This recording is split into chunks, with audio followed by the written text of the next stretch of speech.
بات کی جائے اور اسے وہ اگر اس کے سامنے کی جاتی تو اسے بری لگتی، جو بات اس کے سامنے کی جاتی ہے اور اسے بری لگتی، وہ اگر کوئی بھی بات ہو وہ اس سے پیچھے کریں گے تو وہ غیبت کہلائے گا۔ اور غیبت کے متعلق میرے آقا علیہ السلام نے ارشاد فرمایا یہ زنا سے بھی بدتر ہے، زنا سے بھی برا عمل ہے غیبت۔ کیوں یہ زنا سے برا ہوا؟ شہباز کرتے یا رسول اللہ کیوں زنا سے برا؟ حالانکہ زنا کتنا بڑا جرم ہے،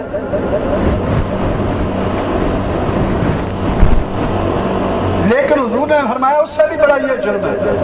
یہ اللہ کے محبوب کیوں اتنا بڑا جرم بنا؟ فرمایا زنا کرنے والا جب زنا کرتا ہے اللہ سے معافی مانگے اللہ معاف فرما دیتا ہے، لیکن غیبت کرنے والا غیبت کرنے کے بعد اللہ سے معافی بھی مانگے اللہ پھر بھی معاف نہیں کرتا اس وقت تک جب تک کہ جس کی غیبت کی ہے وہ نہ معاف کرے۔ گویا اس کی معافی اس بندے کی ہے کیونکہ اس کا حق کس نے غصب کیا ہے۔ بندہ معاف کرے گا تو خدا بھی معاف کرے گا۔ تو اتنا بڑا جرم ہے جس کو ہم جرم ہی نہیں سمجھتے۔ اور اسی طرح بغض کسی کے لیے اپنے دل کے اندر بغض رکھنا، بری عادت، برا خیال اس کے لیے رکھنا، سامنے بیٹھے جی جی جی جی سبحان اللہ حضرت آپ جیسا تو کوئی ہے ہی نہیں، لیکن دل میں اتنا بڑا بغض اتنا ہوتا ہے کہ اگر اس بندے کے بس میں ہو نا تو اسے زندہ جلا کرنا، اس کے ہاتھ میں کچھ نہیں ہوتا ورنہ وہ معاف تو نہ کرے، وہ نہ کچھ ہاتھ کے اندر ہوتے ہوئے وہ بیچارہ مجبور ہو کر پھر یہ کہہ پاتا ہے۔ ایسا شخص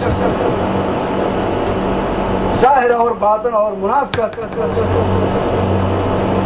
نبی رحمت صلی اللہ علیہ وسلم نے ارشاد فرمایا بغض والے کے متعلق کہ ہر جمعرات اور پیر کو بندے کے اعمال اللہ کی بارگاہ میں پیش ہوتے ہیں، سب کو اللہ معاف کرتا ہے، لیکن